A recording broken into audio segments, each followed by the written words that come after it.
چنائی میں ایک اینٹ چاندی کی، ایک سونے کی، ایک چاندی کی اور ایک سونے کی استعمال ہو رہی تھی، اور یہ فرشتے اپنا کام بعض اوقات روک دیتے تھے، وقفہ ہوتا تھا۔ اعلیٰ حضرت نے پوچھا کہ یہ کیا مکان بن رہا ہے، کوئی عبادت گاہ ہے یا کوئی اور چیز ہے؟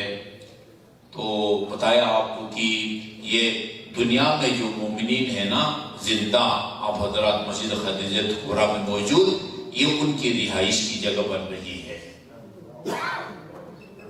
پلاٹ وہاں جو ہے نا وہ جیسا خالی ہوتا ہے، اس پلاٹ کو آباد کرنا یہ میرا اور آپ کا کام ہے۔ اس پلاٹ کو آباد کرنا، اس میں وسیع مکان تعمیر کرنا، تنگ مکان تعمیر کرنا، یہ ہمارا کام ہے۔ پھلدار درخت کا وہاں لگنا، یہ ہمارے اعمال کا نتیجہ ہے۔ کہ یہ دنیا میں موجود مومنین کی رہائش کی جگہ بن رہی ہے، محل کہیں، قصر کہیں، یا بنگلہ کہیں۔ تو آپ نے فرمایا کہ یہ ٹھیک ہے، یہ فرشتے کام کیوں روکتے ہیں درمیان میں، یہ ان کے کام میں تسلسل کیوں نہیں ہے؟ جواب دیا آن حضرت کو کہ اصل وجہ یہ ہے کہ ایک ذکر ہے، ایک ذکر، وہ ذکر جب تک مومن دنیا میں جاری رکھتا ہے، اس ذکر کے نتیجے میں یہ سونا اور چاندی کی اینٹیں جو آپ کو اس کے چنائی میں استعمال ہوتی ہوئی نظر آ رہی ہیں، وہ بنتی جاتی ہیں، پھر وہ یہاں پہنچتی ہیں تو یہ اپنا کام جاری رکھتے ہیں۔ وہ جیسے ہی مومن اپنا ذکر روک دیتا ہے، ظاہر ہے پھر یہ وہ مٹیریل نہیں بنتا، اور جب مٹیریل نہیں بنے گا، یہاں نہیں آئے گا، تو یہ فرشتے اپنا کام روکنے پر مجبور ہو جاتے ہیں۔ وہ کون سا ذکر ہے؟ آج وہ تسبیحات اربع ہے۔ تسبیحات اربع، میری درخواست یہ ہے کہ اس ذکر کو صرف نماز کی تیسری اور چوتھی رکعت تک محدود نہ رکھیں، جب بھی فرصت ملتی ہے سبحان اللہ والحمدللہ ولا الہ الا اللہ واللہ اکبر، اس میں تسبیح ہے، اس میں تحمید ہے، اس میں تحلیل ہے، اور اس میں تکبیر ہے۔ جو اصل روایت آپ کو سنانا چاہ رہا ہوں وہ یہ ہے، حدیث معصوم جلد نمبر 91 میں یہ ہے کہ جو آدمی محمد اور آل محمد پر صلوات بھیجتا ہے، اللہم صلی علی محمد و آل محمد، بیک وقت اس کو تسبیح کا بھی، تحمید کا بھی، تحلیل کا بھی اور تکبیر کا بھی اللہ تعالیٰ ثواب عطا فرماتا ہے۔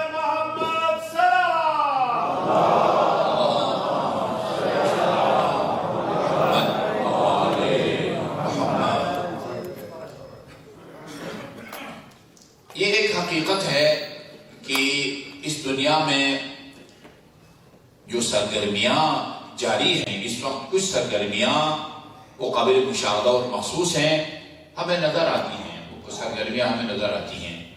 یہ ہماری ایک سرگرمی ہے۔ پہلے آپ بیٹھے ہوئے تھے، مستند قاری کی تلاوت سن رہے تھے، خود بھی تلاوت کر رہے تھے، اس کے بعد اب کی ہم وہ سرگرمی ہے، میں منبر پہ بیٹھا ہوں، میں سما خراشی کر رہا ہوں، آپ سماعت فرما رہے ہیں، یہ ہماری سرگرمی ہے۔ کچھ سرگرمیاں ہیں جو اس دنیا میں جاری ہیں، کوئی مسلمان ان سرگرمیوں کا انکار نہیں کر سکتا، لیکن وہ سرگرمیاں ہمیں نظر نہیں آتی۔ یہ جو دو فرشتے ہیں، کوئی انکار نہیں کر سکتا ان کا، یہ دو فرشتے ہیں، ان کا کام، یہ جو ادھر دائیں طرف ہے اس کا کام، میں اگر صحیح گفتگو کروں تو یہ دائیں طرف کا فرشتہ جو ہے میرے فائل میں لکھتا ہے، اور خدا نخواستہ غلط گفتگو کروں، یہ جو بائیں طرف بیٹھا ہے وہ میری غلط گفتگو کو نوٹ کرتا ہے۔ سننے والا کوئی صحیح حقیقت پر مبنی گفتگو سن رہا ہے، قرآن اور اہل بیت کی گفتگو، روشنی میں ہونے والی گفتگو کو سن رہا ہے، اس کی سماعت کی صورت میں جو عمل ہے اس کو یہ والے فرشتے اس کی فائل میں لکھتے ہیں، اور اگر خدا نخواستہ غلط اور گمراہ کن گفتگو سن رہا ہے اس کو یہ والے فرشتے لکھتے ہیں۔ یہ سرگرمی ہے، جاری ہے، وہ ہمیں نظر نہیں آتی۔ حدیث قصہ کے اندر یہ آپ پڑھتے ہیں نا کہ بھئی وہ جب مومن جمع ہو جاتے ہیں، حفت بہم الملائکہ، جہاں حدیث قصہ کی تلاوت ہو رہی ہو، آسمان کے فرشتے جی اس حدیث قصہ کی محفل کو اپنے گھیرے میں لے لیتے ہیں اور اس وقت تک ان کے لیے خدا کی بارگاہ میں طلب مغفرت کرتے رہتے ہیں جب تک یہ حدیث قصہ کی محفل منتشر نہیں ہوتی. یہ سرگرمی ہے جو ہمیں نظر نہیں آتی.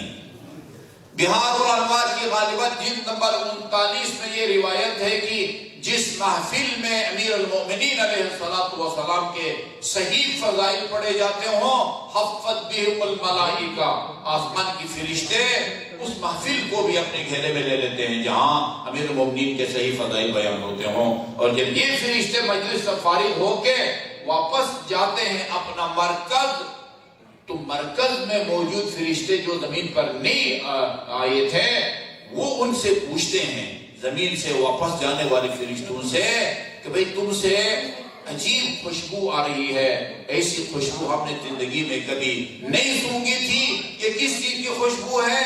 وہ فرشتے جواب دیتے ہیں کہ یہ اس محفل کی خوشبو ہے جہاں امیر المومنین علیہ السلام کے فضائل بیان ہوتے ہیں. اچھا وہ کہتے ہیں اہبطوا بنا، ہمیں بھی لے چلو، اتارو، مطلب ہوتا ہے ہمیں بھی اتارو، لے چلو اس جگہ جہاں پر علی کے فضائل بیان ہوتے ہوں.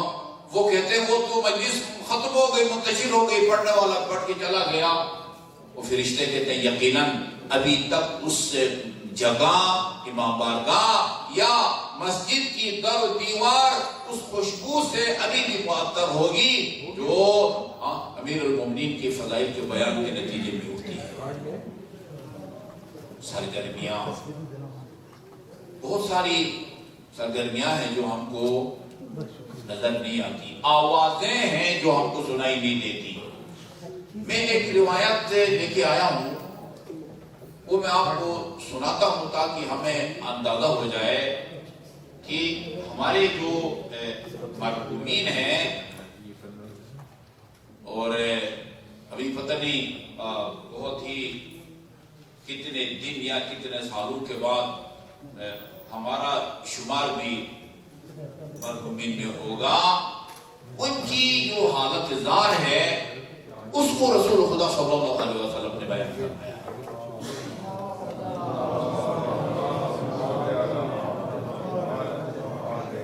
فرمایا قال صلی اللہ علیہ وآلہ وسلم ان ارواح المؤمنین تاتی کل جمعۃ الى سماء الدنیا بحدائق دورہم. 7 آسمان ہے نا، 7 آسمان قرآن میں ہے، 7 آسمان ہے. یہ جو سب سے نچلا آسمان ہے جو نہ ہم کو نظر آتا ہے، یہ آسمان دنیا کہلاتا ہے. مومنین کی روحیں، ہمارے آباء و اجداد جو اس دنیا سے رخصت ہو چکے ہیں، ان کی روحیں ہر جمعہ کو ان کے گھروں کے بالکل روبرو اوپر آسمان دنیا تک آتی ہیں. یہ ان کو اجازت ملتی ہے کہ وہاں تک وہ آئیں اور وہاں آ کے فریاد کرتی ہیں اپنے اہل و خانہ سے. وہ فریاد ہم کو سنائی نہیں دیتی. کیا فریاد کرتی ہیں؟ وہ فریاد ہمیں رسول خدا نے بتائی ہے. یہ فریاد کرتی ہے بحدائق دورہم، اپنے اپنے گھروں کے بالکل برابر روبرو آپ فریاد کرتی ہیں. اور ینادی کل واحد منہم بصوت حزین باکین، روتے ہوئے اور بڑے مغموم حالت میں وہ پکار رہی ہوتی ہیں. کس کو پکار رہی ہوتی ہیں؟ یا اہلی، پورے تمام اہل خانہ سے مخاطب ہوتی ہیں. وہ ہیں اہل میں والدین بھی آتے ہیں، بہن بھائی بھی آتے ہیں، ہمسر بھی، جو بھی زندہ ہیں اہل. پھر ایک ویا ولدی، بیٹوں اولاد کے لیے الگ جو ہے نا وہ خطاب کرتی ہیں.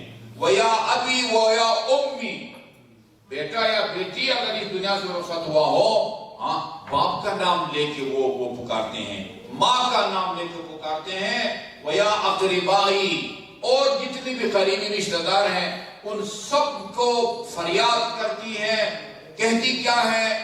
اعطفوا علینا یرحمکم اللہ بالذی کان فی ایدینا والویل والحساب علینا والمنفعۃ لغیرنا. یہ روحیں آسمان دنیا کا کہتی ہیں کہ بھئی اس مال کے ذریعے ہمارے اوپر مہربانی کرو اس مال کے ذریعے جو کل ہمارے ہاتھ میں تھا، بڑی مشکلوں سے ہم اس کو کمایا تھا، وہ ہم تمہارے حوالے کر کے آئے ہیں، اور اس کا سخت اور انتہائی جو ہے نا وہ ہلاکت کن جو حساب کتاب ہے وہ ہم دے رہے ہیں، اور مال ہم تمہارے حوالے کر گئے تھے، اس مال کے ذریعے کچھ مہربانی کرو ہمارے اوپر۔ وہ فریاد کرتی ہیں، یا اللہ جی خدا تم دعا بھی کرتی ہیں مہربانی کو ہمارے اوپر، یرحمکم اللہ، خدا تم پر رحم کرے، اس مال کے ذریعے ہمارے اوپر رحم کرو، مہربانی کرو۔ الذی کان بایدینا والویل والحساب علینا، حساب کتاب ویل یا بربادی، آج اگر خدا نہ خواستہ اس مال کو صحیح طریقے سے خرچ نہ کیا ہو، اس کا ہم حساب دے رہے ہیں، والمنفعۃ لغیرنا، استفادہ کوئی اور کر رہا ہے، کروڑوں کما کے پسماندگان کے حوالے کر کے چلے جاتے ہیں، اور وہاں سے فریاد کرتی ہے روحیں، وَيُنَادِي كُلُّ وَاحِدٌ مِّنْهُمْ إِلَىٰ أَقْرِبَائِهِ، اور ہر روح اپنے قریبی رشتہ داروں سے فریاد کرتی ہے، اعطفوا علینا بالدرہم، بے بسی اور بے کسی کا اندازہ لگائے نا بھئی، ایک درہم کے ذریعے ہمارے اوپر رحم کرو، اور رغیف، رغیف ایک روٹی چپاتی جسے آپ کہتے ہیں، ایک روٹی کے ذریعے ہمارے اوپر مہربانی کرو، رحم کرو، ایک درہم کے ذریعے، اور بِالْقِسْوَةٍ يَكْسُوكُمُ اللَّهُ مِنْ لِبَاسِ الْجَنَّةِ، دعا بھی کرتی ہے، یا ایک جوڑا کپڑوں کا وہ اس کے ذریعے کسی غریب کو دے دو، جی اس کا ثواب ہم کو ملے گا، اس کا صلے میں خدا تمہیں جنت کا لباس پہنائے گا۔ یہ روحیں ساتھ ساتھ یہ بھی کہہ رہی ہے، يَكْسُوكُمُ اللَّهُ مِنْ لِبَاسِ الْجَنَّةِ۔ اچھا، یہاں تک پہنچنے کے بعد روایت کہتی ہے، ثم بكى النبي وبكينا معه فهو لم يستطع النبي ان يتكلم من كثرة بكائه، یہاں تک گفتگو کرنے کے بعد، اتنا کچھ بیان کرنے کے بعد رسول اکرم رو پڑے، وبكينا معه، ظاہر ہے رسول خدا کو روتے ہوئے دیکھ کے ہمیں بھی رونا آ گیا، ہم بھی رو پڑے۔ فَلَمْ يَسْتَطِعْ النَّبِيُّ أَنْ يَتَكَلَّمَ مِنْ كَثْرَةِ بُكَائِهِ، اس قدر گریہ کا غلبہ ہوا ان حضرت پر کہ اپنی گفتگو کو جاری نہ رکھ سکے، اپنی گفتگو آپ کو روکنا پڑ گیا۔ ثم قال، اس کے بعد رسول خدا نے فرمایا، اولئک اخوانکم فی الدین، یہ جو ہے نا تمہارے دینی بھائی ہیں، رشتہ دار ہیں الگ، کسی کا باپ ہے، کسی کی ماں ہے، کسی کا بھائی ہے، کسی کی ہمسر ہے، کسی کی بہن ہے، تمہارے دینی بھائی ہے، وہ سب سے پہلے سب سے مضبوط رشتہ یہ تمہارے دینی بھائی ہیں۔ فَصَارُوا تُرَابًا رَمِيمًا بَعْدَ السُّرُورِ وَالنَّعِيمِ، بڑی خوشیاں گزارنے کے بعد، نعمتوں میں زندگی گزارنے کے بعد آج وہ سیدھا مٹی میں تبدیل ہو گئی ہے۔ فَيُنَادُونَ بِالْوَيْلِ وَالصَّبُورِ عَلَىٰ أَنفُسِهِمْ، اور اپنی ہلاکت پر آج وہ فریاد کر رہی ہیں۔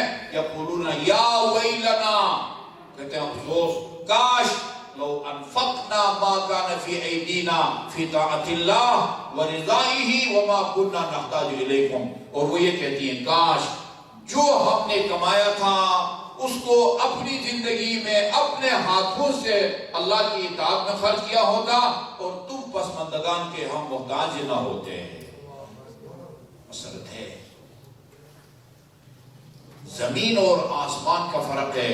اگر آپ اپنی زندگی میں اپنی 5 وقت کی نماز پڑھتے ہیں نا، بالغ ہونے سے لے کر اور اپنی رحلت تک، اس نماز میں اور اس نماز میں جو خدا نخواستہ نہیں پڑھی کسی نے، اور لواحقین کو پسماندگان کو رحم آیا، خود پڑھی ان کی طرف سے، یا وہ کسی مستند عالم دین کو معاوضہ دے کے اس سے پڑھایا، دونوں میں زمین اور آسمان کا فرق ہے۔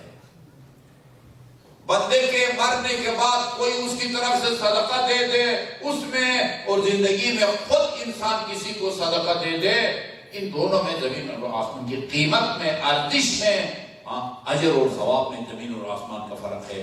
یہ آیت اللہ محسنی وہ ایک روایت سنا رہے تھے، بہار الانوار میں بھی ہے، وہ ایک شخص نے وصیت کی تھی، مرنے کے بعد لوگوں نے اس کے پسماندگان رسول خدا صلی اللہ علیہ وسلم کی خدمت میں آ کر کیا، یا رسول اللہ فلاں نے وصیت کی ہے، آپ رحمت فرمائیں، آئیں اور اس کی وصیت پر عمل درآمد کروائیں۔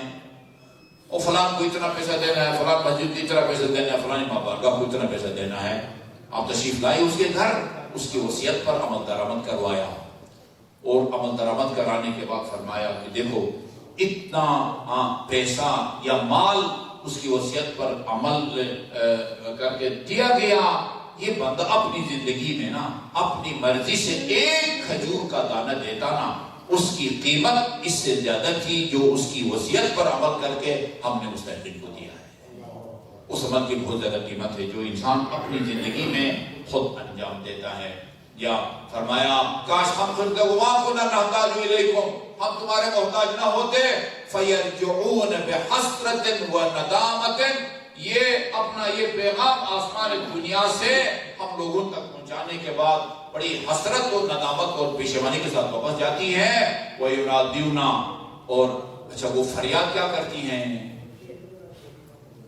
ہمیں ترجیحات کا پتہ ہونا چاہیے، ترجیحات کہاں کی کس کام کا زیادہ سے زیادہ فائدہ پہنچتا ہے ہمارے مظلومین کو۔ البتہ حقوق اللہ اور حقوق الناس اگر خدا نخواستہ ان کی ذمہ ہیں، اس کے بعد پہلے مرحلے میں اگر اس کے ذمہ کوئی حق اللہ یا حق الناس ہے اس کے بارے میں پوچھا جائے گا، لہذا وہ ادا کریں۔ حق اللہ اگر مرحوم کے ذمہ ہے یا حق الناس، اس کے بعد سب سے زیادہ جس کا اجر اور ثواب ہے، تاکید کی گئی ہے، اس فریاد میں بھی نام ذکر کیا گیا ہے، فرمایا کہ اسرعوا صدقۃ الاموات، تاخیر مت کرو اپنے مرحومین کے لیے، جلدی صدقہ دینے میں جلدی کرو، صدقہ دینے میں جلدی کرو۔ یہ ہم بڑی پابندی کے ساتھ جب کوئی مرحوم اس دنیا سے جاتا ہے تو شب دفن ہم نماز لیلۃ الدفن پڑھتے ہیں، نماز وحشت پڑھتے ہیں۔ فقہی کتابوں میں لکھا ہوا کہ اگر کوئی مر جاتا ہے اس کو دفن کر کے صدقہ دو، اس کے نام کا صدقہ دو، وَإِن لَمْ تَسْتَطِعْ، صدقہ نہ دے سکو تو پھر جو ہے وہ نماز وحشت قبر پڑھو۔ اس کا مطلب ہے کہ صدقہ مقدم ہے۔ کیا ہی خوش قسمت ہوگا وہ مرحوم یا مرحومہ کہ اس کے لواحقین یا مومنین اس کی طرف سے صدقہ بھی دے دیں اور وہ نماز وحشت قبر بھی پڑھیں، دونوں کام کریں۔ سب سے زیادہ فائدہ حقوق اللہ اور حقوق الناس جو مرحوم کے ذمے ہوتے ہیں ان کی ادائیگی کے بعد صدقہ کا ذکر ہے۔ ایک اور عمل ہے، میں کافی لائیو پروگرام میں بھی بتا چکا ہوں، انتہائی مختصر سا عمل ہے، وہ عمل کر کے اس کا اجر و ثواب اپنے والدین کے لیے ہدیہ کر دیں۔ بے شک اس 2 رکعت نماز کا نام آپ ہدیہ والدین رکھیں۔ بدھ کا دن گزار کے کبھی کبھی آئے ہدیہ آپ کو موقع دیں، چونکہ یہ نماز پڑھی جاتی ہے نماز مغرب اور عشاء کے درمیان، نماز مغرب اور عشاء کے درمیان 2 رکعت نماز ہے۔ پہلی رکعت اور دوسری رکعت دونوں میں سورہ فاتحہ کے بعد 5 مرتبہ چہار قل، یعنی 5 مرتبہ قل یا ایھا الکافرون جس کو سورہ جہاد بھی کہتے ہیں، 5 مرتبہ سورہ توحید یعنی سورہ قل هو اللہ، 5 مرتبہ سورہ فلق قل اعوذ برب الفلق تا آخر، اور 5 مرتبہ والناس قل اعوذ برب الناس، اور 5 مرتبہ آیت الکرسی۔ سادہ سادہ ہے، چہار قل یعنی سورہ جہاد، سورہ توحید، سورہ فلق اور سورہ ناس 5 مرتبہ، اور آیت الکرسی 5 مرتبہ۔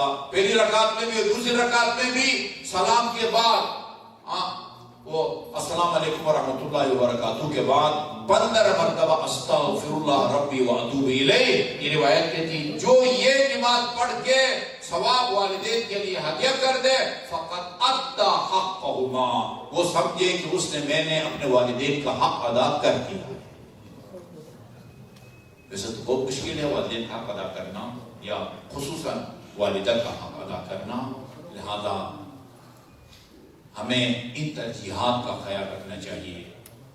یہ آیت کریمہ جو میں نے آپ کے سامنے تلاوت کی ہے، اس میں اللہ تعالیٰ نے جس تاکید کے ساتھ اپنی عبادت کا حکم دیا ہے، اپنی عبادت کا، اسی تاکید کے ساتھ والدین کے ساتھ نیکی کا حکم دیا ہے۔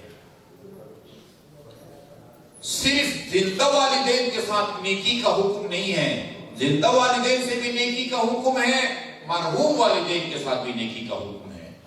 البتہ بعض مقامات پر زندہ والدین سے نیکی کا طریقہ اور ہے، مرحومین سے نیکی کا طریقہ اور ہے۔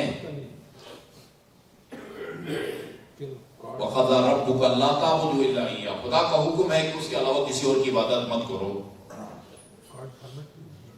یہ جو ہم لا الہ الا اللہ پڑھتے ہیں، جس کے اقرار کے بغیر کوئی بھی انسان مسلمان نہیں ہو سکتا، اگرچہ توحید کی اور بھی قسمیں ہیں، اللہ کے سوا کوئی رب نہیں ہے، اللہ کے سوا کوئی رازق نہیں ہے، اللہ کے سوا کوئی خالق نہیں ہے، اللہ کے سوا کوئی مدبر کائنات نہیں ہے، لیکن توحید کی جس قسم کے اقرار کے بغیر انسان مسلمان نہیں ہو سکتا، وہ توحید سے عبادت ہے۔ اور لا الہ الا اللہ کا مطلب یہی ہے، لا معبود الا اللہ، اللہ کے سوا کوئی معبود نہیں۔ ایاک نعبد، جن میں کتنی دفعہ ہم پڑھتے ہیں ایاک نعبد، میرے علاوہ کسی اور کی عبادت مت کرو۔ اپنی عبادت کو جتنی اہمیت دی ہے اللہ تعالیٰ نے اسی ایک آیت میں، وبالوالدین احسانا، اور اپنے والدین کے ساتھ احسان کرو۔ امام زین العابدین علیہ السلام کا یہ جملہ بڑا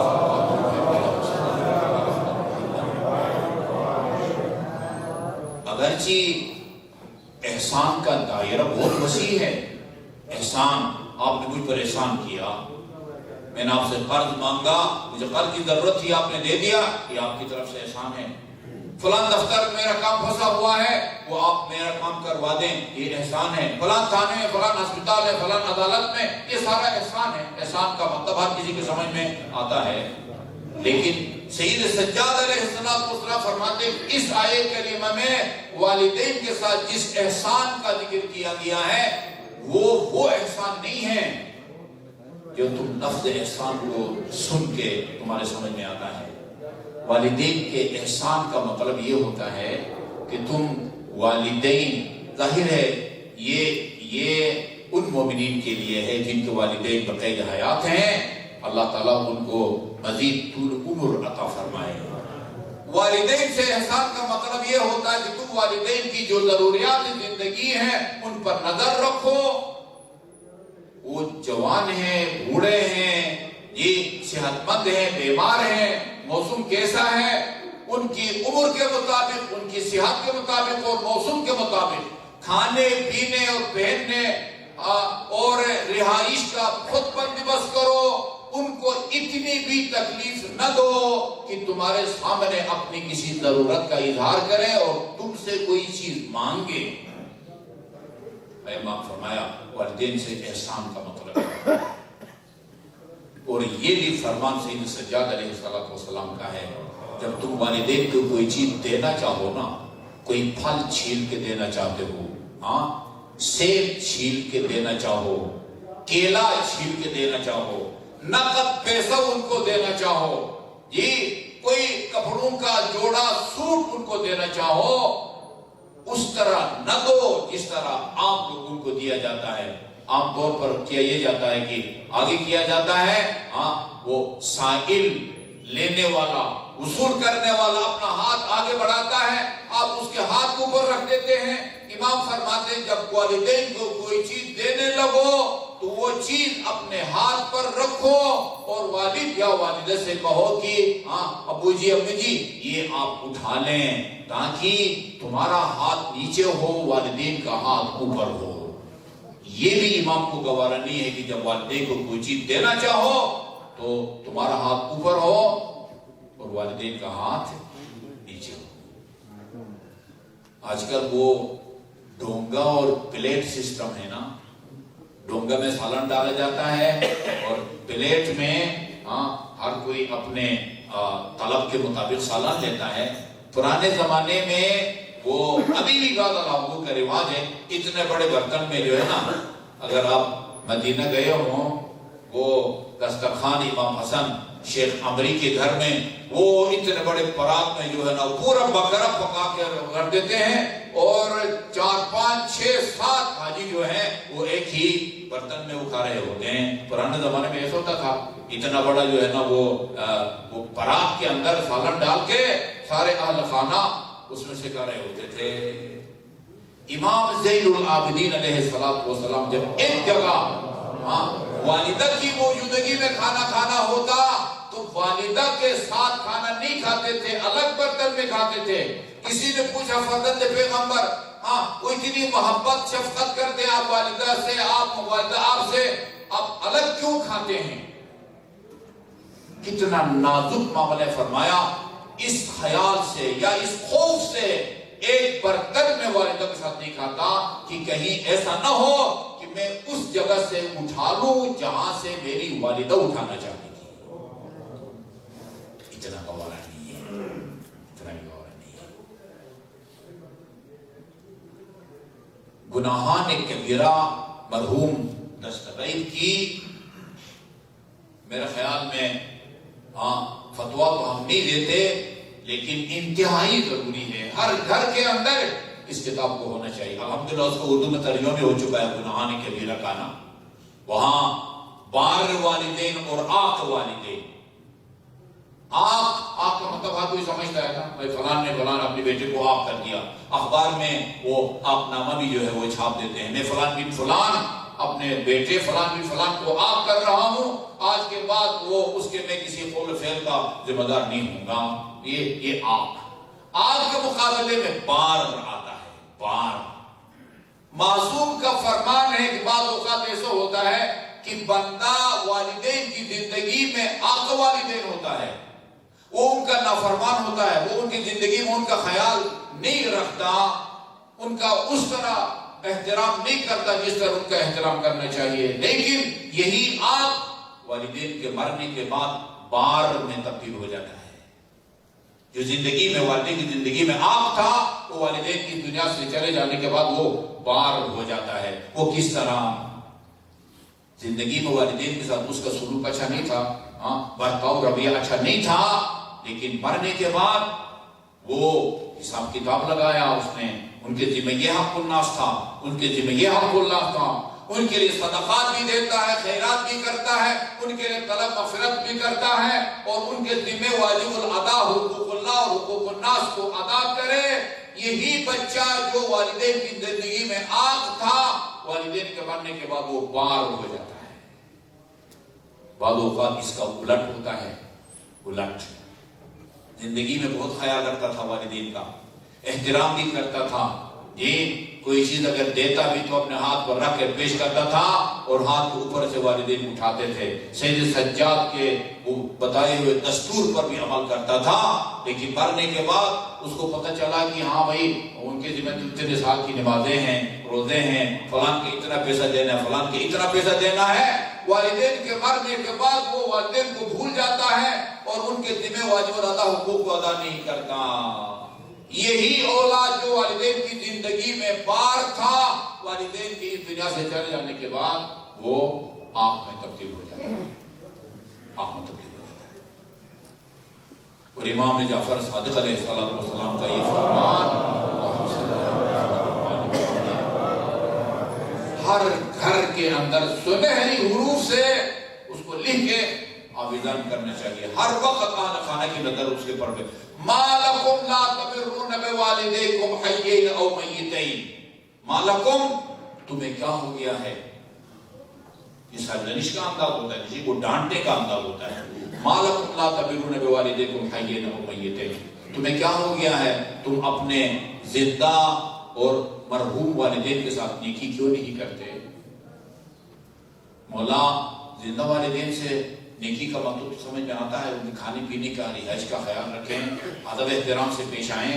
جو والدین اس دنیا میں نہیں رہے ان کے ساتھ نیکی کس طرح کریں. نمونے کے طور پر 4 نیکیوں کا یا عبادات کا ذکر کیا امام علیہ السلام نے. ہزاروں اور نیک اعمال بھی ہیں جن کے ذریعے والدین کے ساتھ نیکی کر سکتے ہیں. نمبر 1 ان تصلوا عنہما. والدین کی طرف سے نماز پڑھو. اگر واجب نمازیں اس نے چھوڑی ہیں تو وہ واجب نمازیں ان کی طرف سے قضا بجا لاؤ. البتہ الحمدللہ آپ کو معلوم ہے بڑے بیٹے پر جو ہے نا وہ شرعی طور پر فرض ہے کہ باپ کی قضا نمازوں کو پڑھے. جس طرح اپنی 5 وقت نمازیں واجب ہیں، باقی اولاد بیٹیاں ہوں یا چھوٹے بیٹے، ان کا اخلاقی فرض ہے بھائی، جس طرح بڑے بیٹے کا وہ باپ تھا اسی طرح تمہارا بھی وہ باپ تھا، لہذا اس عالم میں اس کو عذاب سے بچانے کے لیے بڑے بیٹے کا شرعی فریضہ بنتا ہے، باقی اولاد کا اخلاقی فریضہ بنتا ہے کہ وہ اس کی طرف سے نمازیں پڑھیں۔ نمبر 2 وَأَن تَصُومُوا عَنْهُمَا، ان کی طرف سے روزہ رکھو۔ روزہ نہیں رکھا اس نے مہینہ رمضان کا، کوئی 1 دن کا 2 دن کا یا پورے مہینے کا، اور وہ دنیا سے رخصت ہو گیا ہے، اور یہ بڑے کام کا فتویٰ ہے اللہ سیستانی کا، اگر کسی کے باپ نے، ماں نے، بہن بھائی نے روزہ نہیں رکھا اور اپنی زندگی میں بھی اس نے وہ قضا بجا نہیں لایا، کفارہ بھی دینا چاہتے نہیں دیا اور مر گیا ہے، اب اس کے جو لواحقین ہیں ان پر واجب نہیں ہے کہ اس کی طرف سے روزہ رکھوائیں، بلکہ فی روزہ اگر 750 گرام آٹا بھی غریب کو دے دیں، مہینے کا 22.5 کلو بن جاتا ہے، اس کی جان چھوٹ جائے گی اس عالم میں، بری ذمہ ہو جائے گا، مرحوم کی طرف سے روزہ رکھوانے کی ضرورت نہیں ہے۔ تو وَأَن تَحِجُّوا عَنْهُمَا، ان کی طرف سے بیت اللہ کا حج کرو، وَتَعْتَمِرُوا عَنْهُمَا، ان کی طرف سے عمرہ مفردہ خود جا کر انجام دو یا کسی کو بھیجو جا کے میرے والدین کی طرف سے عمرہ مفردہ انجام دے کے آ جاؤ، نمونے کے طور پر۔ آپ ایک ایسے عمل کے ذریعے بھی اپنے مرحوم والدین کی مدد کر سکتے ہیں کہ جس کے اجر اور ثواب کو معصوم کے فرمان کی روشنی میں ہمارے مراجع نے حج اور عمرہ سے بہتر قرار دیا ہے۔ آیت اللہ سیستانی کا جو مناسک حج ہے اس کے آخر میں لکھا ہوا ہے کہ امام حسین کی زیارت کا اجر اور ثواب مستحب حج سے زیادہ ہے، مستحب حج سے زیادہ ہے۔ ام المومنین کے سامنے رسول خدا نے فرمایا، ایک عامل زیارت کے اندر یہ روایت موجود ہے، فرمایا جو میرے نواسے کی زیارت کرے گا عارفاً بحقہ، بشرطی کی وہ اسے ان کی معرفت رکھتا ہو۔ یہ اہم نکتہ ہے، اہل بیت کے فضائل کو جاننا، خصوصاً امیر المومنین کے فضائل کو جاننا، جو فضائل موجود ہے معلوم ہے ان کو کتابی شکل میں چھاپنا۔ کتنے اہل سنت ہیں جنہوں نے امیر المومنین کے فضائل پر کتابیں لکھی ہیں؟ ابن ابی الحدید نے نہج البلاغہ کی 24 جلدیں لکھی ہیں، بڑے بڑے امیر المومنین کے فضائل بیان کیے ہیں، 24 جلد امیر المومنین کے نہج البلاغہ کی شرح لکھی ہے۔ جی شافعی نے لکھی ہے، حسن مغازنی نے لکھی ہے۔ علی کے فضائل کا علم رکھنا یہ معرفت نہیں کہلاتا، وہ علم رکھتا کہلاتا ہے۔ معرفت کا مطلب یہ ہے کہ علی کو، اولاد علی کو، اہل بیت کو خدا کی طرف سے نمائندہ سمجھو، ان کو منصور سمجھو، ان کو معصوم سمجھو، حجت خدا سمجھو، اور اپنا دین ان سے لے کر عمل کرنے کا اپنے آپ کو پابند سمجھو۔ یہ بندہ کہہ سکتا ہے میرے دل میں اہل بیت کی درجنوں کتابیں بھر دے اپنی کتاب کو علی کے فضائل سے، لیکن علی کو اپنا پیشوا نہ مانے، خدا کی طرف سے منسوب حجت نہ مانے، وہ علی کے بارے میں علم رکھتا ہے، علی کی معرفت نہیں رکھتا۔ اس لیے فرمایا عارفاً بحقہ، حسین کی دل میں معرفت ہو تو اس کو ایک قبول شدہ حج اور عمرے کا ثواب ملتا ہے۔ ام المومنین نے حیرت سے پوچھا، یا رسول اللہ اتنا مختصر سا عمل اور اس کا اتنا ثواب؟ فرمایا 2 حج اور 2 عمرے، 3 حج اور 3 عمرے نیٹ پر موجود ہے، کامل زیارت کو سرچ کریں۔ وہ انڈیا کے کسی عالم دین نے، مولانا طارق جوہری کے والد گرامی مصطفیٰ جوہر نے بھی ترجمہ کیا تھا، وہ میرے پاس اس کا نسخہ تھا، وہ کہ دوست لے گیا پھر واپس نہیں کیا، نیٹ پر یہ کتاب موجود ہے۔ یہ تعداد بڑھاتے گئے، فرمایا جو میرے نواسے کی قبر کی زیارت کرے گا بشرطی اس کے دل میں حسین کی معرفت ہو، وہ جس طرح کی معرفت آپ کے دل میں ہے حسین کو اپنے امام مان کے اس کی زیارت کرے، اس کو اللہ تعالیٰ ایسے 90 قبول حج اور عمروں کا ثواب عطا فرماتا ہے جو میں رسول کی قیادت میں انجام دیے۔ نعرہ تکبیر، اللہ اکبر، رسالت، یا رسول اللہ، نعرہ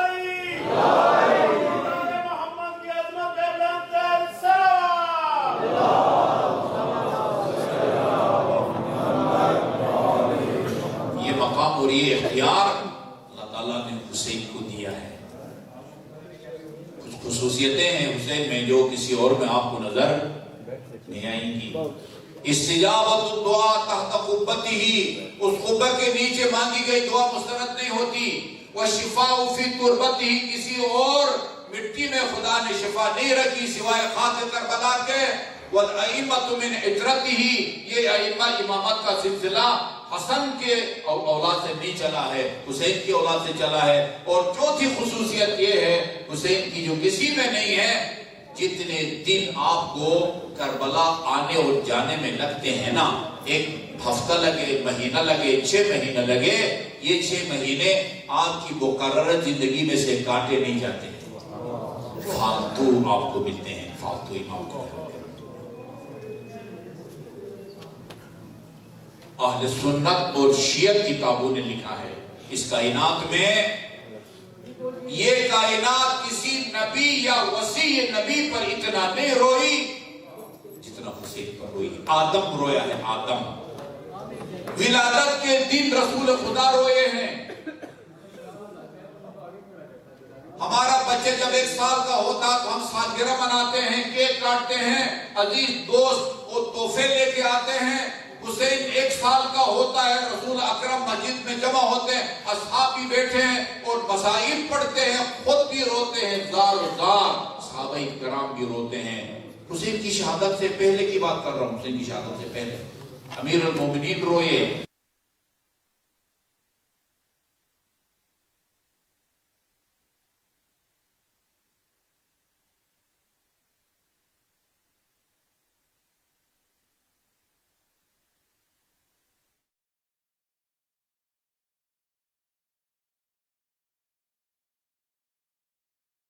یہ میرے بیٹا اس میدان میں شہید کیا جائے گا، بتایا یہاں میرے عباس کا خیمہ نصب ہوگا، ادھر ہم شکل پہ اکبر کا خیمہ نصب ہوگا، ادھر اکبر کا قاسم کا خیمہ نصب ہوگا. ایک ایک کی نشانی. سنیوں نے، اہل سنت نے، تاریخ ابن عساکر نے لکھا ہے جب یہ لٹا ہوا قافلہ کربلا سے کوفہ اور شام جا رہا تھا، ایک خرابے میں رکا، سرہائے مبارک نو کے سناب پر بلند تھے، ایک طرف شمر اور سپاہی تھے، دوسرے طرف اہل بیت اطہار کے یہ بچے تھے اور خواتین محترمات عزت و طہارت. ایک مرتبہ لوگوں نے دیکھا ایک ہاتھ نمودار ہوا، دیوار پر مرثیہ لکھا، اترجو امت قتلت حسینہ شفاعت جدہ یوم الحسابی. کیا وہ امت بھی رسول کی شفاعت کی امیدوار ہے جس نے اسی نبی کے نواسے کو پیاسا اور بھوکا شہید کیا؟ فلا واللہ لیس لہم شفیع وہم یوم القیامت فی العذاب. خدا کی قسم ان کا کوئی شفاعت کرنے والا نہ ہوگا اور روز قیامت دردناک عذاب میں یہ مبتلا ہوں گے. یہ نادان آگے بڑھے، کہ ہاتھ کو پکڑ لیں، نہ معلوم وہ فرشتہ تھا یا کوئی جنات. یہ مرثیہ کا جملہ لکھ کے تاریخ ابن عساکر کے اندر وہ مرثیے موجود ہیں جو جنات نے پڑھے ہیں، جنات نے. سب سے زیادہ اگر مجھ سے کوئی پوچھے کہ امام پر کون رویا، میں 2 اماموں کا نام لوں گا، ایک امام زین العابدین اور ایک امام زمان. امام زین العابدین 35 سال یا 40 سال روئے. اپنے بابا کو سپرد خاک کرنے کے بعد بابا سے وعدہ کیا تھا، سپرد خاک کرنے کے بعد قبر پر لکھ دیا ھذا قبر الحسین بن علی، یہ حسین ابن علی کی قبر ہے. بلونے والے کو پتہ چلے یہ حسین کی قبر ہے، روکے زیارت کرے. اس کے بعد ایک جملہ لکھا، میں کہتا ہوں قیامت تک سجاد نے نا اس ایک جملے کے ذریعے وہ مجالس کا افتتاح کیا. ھذا قبر الحسین بن علی الذی قتل عطشانا، یہ اس حسین کی قبر ہے جس کو فرات سے چند قدم کے فاصلے پر پیاسا عشق لب شہید کیا گیا. ساری زندگی اس پیاس کی مصیبت کو سجاد نہ بھلا سکے. آپ کی کنی سے کسی نے پوچھا تھا تم نے 1 عرصے تک سجاد کی خدمت کی ہے، قریب سے فضائل کو معجزات کو دیکھا ہے، کوئی فضائل سناؤ. عرض کیا میں خلاصہ سناؤ فضائل کا یا مفصل بیان کروں؟ کہا کہ نہیں خلاصہ سناؤ. کہا میرا آقا کی فضائل کا خلاصہ یہ ہے میں نے کبھی دن کو دسترخوان بچھا کے نہیں دیا، سارا دن پورا سال حرام روزوں کے علاوہ یا مکروہ کے علاوہ کوئی روزہ ترک نہیں کرتے تھے، رات کو کبھی بستر بنا کے نہیں دیا، ساری رات خدا کی عبادت میں گزارتے تھے۔ لیکن جب افطار کے موقع پر میں کسی کوزے میں پانی پیش کرتی تھی، فرماتے تھے کہ فَأَشْرَبُوا أَبِي قُدْرَ عَطْشَانًا، تو جس کا باپ پیاسا مارا گیا ہو وہ کیسے پانی پیے گا؟ کھانا پیش کرتی تو فرماتے تھے کہ فَأَكُلُوا أَبِي قُدْرَ جَوْعَانًا، قبر پر لکھا اور پھر فرمایا طوبیٰ لِأَرْضٍ تَضَمَّنَتْ جَسَدَكَ الطَّاهِرَ، بابا یہ زمین کا ٹکڑا کتنا خوش قسمت ہے جس نے آپ کے نازنین زخموں سے چور بدن کو اپنے آغوش میں لے رکھا ہے۔ اما الآخرۃ فبنور وجهک مشرقہ، بابا عالم آخرت آپ کے بعد آپ کے نور سے منور ہو گیا۔ وَأَمَّا اللَّيْلِ فَمُسَحَّدْ، آج کے بعد سجاد کو راتوں کو سونا نصیب نہ ہوگا۔ وَأَمَّا خُذْنِي فَسَرْمَدْ، جب تک میں زندہ ہوں یہ میرے غموں کا طوفان کبھی رکے گا نہیں۔ سب سے پہلی مجلس جہاں سجاد نے منعقد کی وہ دربار یزید کی مجلس تھی۔ فضائل پڑھے، فضائل کے بعد 4 مسائل کے جملے پڑھے ہیں، بس وہ آپ کو عرض کرتا ہوں اور اجتماع سے دعا۔ فرمایا انا ابن المقتول ظلما، میں اس مظلوم باپ کا بیٹا ہوں جس کو بے جرم بے خطا شہید کیا گیا۔ انا ابن العطشان حتی قضا، اس باپ کا بیٹا ہوں جس کو پیاسا مارا گیا، اور اس کا بیٹا ہوں کہ جس کے کو پشت سے ذبح کیا گیا، بیٹے کو دکھا کے اس کا بیٹا ہوں جس کی شہادت کے بعد اس کے سر مبارک کو تن پاک سے جدا کر کے نوک ثنا پر بلند کیا گیا، اور آخر میں اس مصیبت کا ذکر کیا جس کو ساری زندگی نہ بھلا سکے۔ میں اس مظلوم باپ کا بیٹا ہوں کہ جس کی شہادت کے بعد اسی کے اہل حرم کو، نبی کی نواسیوں کو، علی کی بیٹیوں کو کربلا سے لے کر کوفہ اور کوفہ سے لے کر شام کے بازاروں اور درباروں میں پھرایا گیا۔ میں اس موقع پر ایک جملہ کہا کرتا ہوں عزادارو، یہ علی کی اس سخی علی کی بیٹیاں تھی جو اونٹ کے قطار سائل کے حوالے کر دیتا تھا۔ یہ ظالم اگر شام غریبان میں آتے اور کہتے بیویوں سے تم اپنے تبرکات اتار کے ہمارے حوالے کر دو، ایک لمحہ کی تاخیر نہ ہوتی، مگر خدا کی قسم عزادارو ایسا نہیں ہوا۔ بہت بے دردی سے تبرکات کو ان ظالموں نے چھینا۔ بختر کی کتابیں کہتی جناب زینب کبریٰ فرماتی ہیں خیمے میں آگ لگی ہوئی تھی، میں چھوٹے گھبرائے اور صف میں بچوں کے ساتھ وہ خیمے کے کونے میں بیٹھی ہوئی تھی۔ ایک ظالم ہاتھ میں نیزہ لے کے آگے بڑھا، آنکھیں اس کی نیلی تھی اور لمبے نیزے سے میرے سر سے ردا اتاری، اور علی کی بیٹی ہاتھ ملتے رہ گئی۔ لا حق اللہ سن الدہر انتحکر محمد المقدوم رکھت قہرو ولا حول ولا قوة الا باللہ العلی العظیم۔